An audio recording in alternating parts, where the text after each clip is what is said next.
Good morning Anshul. आज हमारा day 21 हो कंसिस्टेंसी। आज के जो हमारे टारगेट थे, सबसे पहले अर्ली वेकअप का वो नहीं हो पाया क्योंकि बाहर बारिश हो रही है हल्की हल्की सी, जिसकी वजह से मैं नहीं जा पाया। इसके अलावा मैं कॉलेज के लिए रेडी हो चुका हूँ। जो हमारा 2 मिनट का मेडिटेशन है वो मैं नहीं कर पाया क्योंकि आज थोड़ा सा मैं लेट भी उठा था। बट कोई बात नहीं है, हम एक काम करेंगे, कॉलेज से आने के बाद 2 मिनट का मेडिटेशन कर सकते हैं।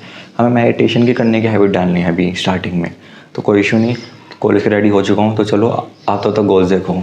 सो अंशुल, आज हमारा डे 21 का गोल्स कुछ ऐसे हैं। सबसे पहले early wake up with walking and 2 minute की मेडिटेशन। देन उसके बाद हमें कॉलेज के लिए रेडी होना है एंड फिर कॉलेज जाना है। कॉलेज का टाइम हमारा नॉर्मल है 9 to 5। कॉलेज से आने के बाद थोड़ा सा स्नैप और स्नैक्स खाएंगे क्योंकि कॉलेज आज पूरे लेक्चर्स लगेंगे कॉलेज में, इसलिए तो बहुत एग्जॉस्ट हो चुके होंगे तब तक। देन उसके बाद स्टडीज़ में आज हम करेंगे contract of agency and history. ये आज के टारगेट्स है स्टडीज़ के।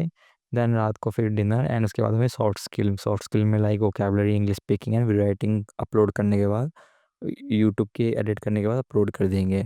देन उसके आगे बढ़ने के बाद फिर मैंने अपनी इंग्लिश स्पीकिंग स्टार्ट करी है इन फ्रंट ऑफ मिरर।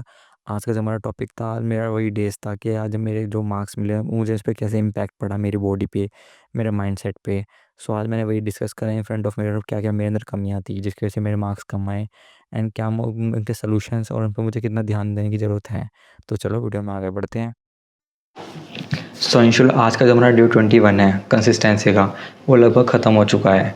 आज जो हमारे टारगेट थे, फॉर एग्जांपल सबसे पहले अर्ली वेकअप का, वो तो अचीव नहीं हो पाया क्योंकि आज सुबह सुबह बारिश आ गई थी, तो जिस वजह से हमारा पार्क तो नहीं जाना हुआ एंड हम सुबह जल्दी उठ भी नहीं पाए। उसकी कोई बात नहीं, हम डिडक्ट भी जरूर करेंगे नंबर।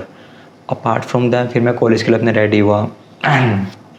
दैन उसके बाद कॉलेज में गया एंड कॉलेज से आने के बाद I am not feeling well because आज हमारे कॉन्स्टिट्यूशन एंड कॉन्ट्रैक्ट के लॉ के एग्ज़ाम्स MSTs मिड सेम के नंबर्स मिले थे and I am not scoring well to be very honest. मेरे BA के सब्जेक्ट्स में बहुत अच्छे नंबर है, मतलब 14-15 नंबर है जो कि अच्छे हैं come out of 20, but in law subjects 27 and 8 number. I am very disappointed from me and generally if I talking about from my side, I am not deserving that number. I think मुझे अपना पे और work hard करना पड़ेगा। मुझे अपना आप को जो मेरी इन MSTs में गलती हुई है उनको लिख कर और अपने फाइनल एग्ज़ाम के लिए उनको प्रिपेयर करना पड़ेगा, उन पर वर्क करना पड़ेगा। मेरी जो कॉमन मिस्टेक जो मुझे समझ आई अब तक वो है कि सबसे पहले मेरी बहुत गंदी हैंड राइटिंग है, मुझे उस पर जेन्युइनली डेली बेसिस पे वर्क करना पड़ेगा।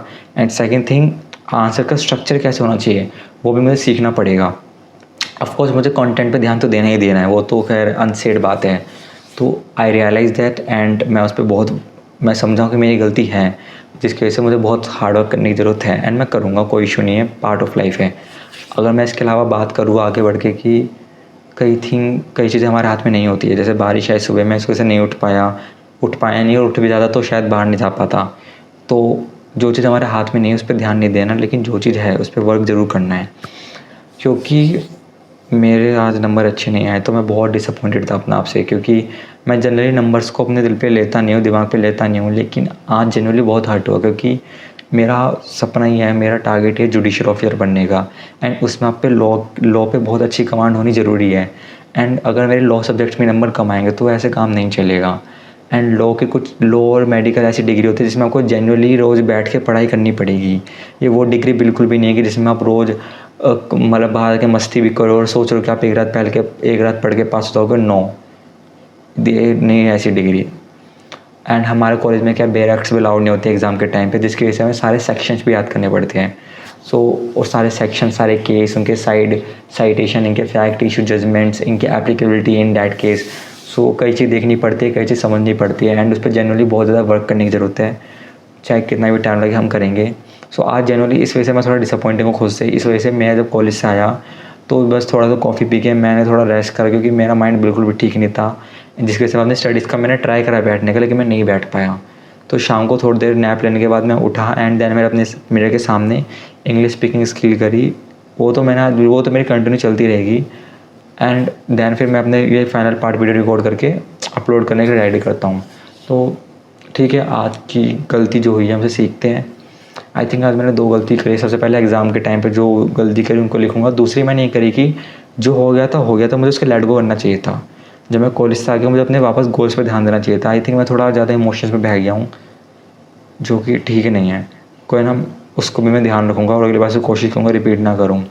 ये आज हमारा डे 21 की वीडियो थी। मैं कल सोच रहा था कि आज की वीडियो मैं बहुत अच्छे से रिकॉर्ड करूँगा, क्योंकि डे 21 मेरा लेवल कहीं न कहीं लेवल 3 अचीव हो गया है। सबसे लेवल 1 था फर्स्ट वीडियो, लेवल 2 था मेरे लिए 11th वीडियो, लेवल 3 था मेरा 21th वीडियो, जो कि ये था 21st वीडियो। एंड जैसे मैं देख पा रहा हूँ कि ठीक है, आज का डे तो अच्छा नहीं रहा। मैं तो अपना को रिवॉर्ड भी देने की सोच रहा था 21st वीडियो पे, पर ठीक है, कल देखते हैं जैसा होता है, मूड पे डिपेंड करता है। कल को और भी एग्ज़ाम्स मिलेंगे। तो आज के मैं ब्लॉग को ये ख़त्म करता हूँ, डे 21 को। आई होप अंशुल ख्याल रख, कोई बात नहीं, पार्ट ऑफ लाइफ है, इससे बाहर निकलना हमारी आर्ट ऑफ लाइफ है। ख्याल रख, कल मिलते हैं न्यू गोल्स के साथ में। तब तक के लिए one day one step one better में। Thank you.